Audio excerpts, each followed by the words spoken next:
திருக்குறள் சிந்தனை.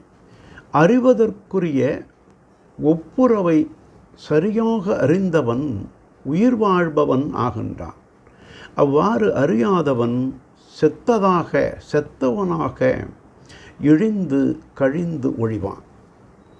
அரிய மானிடப் பிறவியை அடைந்தவன் அதனுடைய தகுதியை உணர்ந்து எல்லாருக்கும் இனியனாக ஒழுகி வர வேண்டும், நடந்து வர வேண்டும், வாழ்தல் வேண்டும்.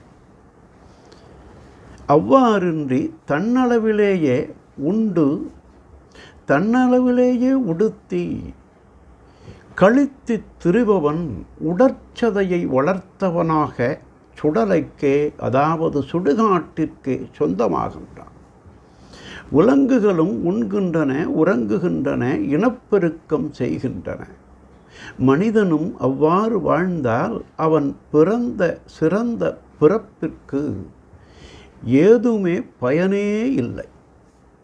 ஆகவே வாழ்ந்தானே இரண்டு கால் மாடு போல என்ற பழிமொழி வாராமல் எல்லாரையும் வாழ வைத்த மகான் மாண்டாரே என்று பலரும் போற்றும் வகையில் வாழ வேண்டும் என்று தெய்வப்புலவர் ஒப்புரவறிதல் அதிகாரத்தில் ஒத்தது அறிவான் உயிர் வாழ்வான் மற்றையான் செத்தாருள் வைக்கப்படும் என்றார். நாளையும் சிந்திப்போம்.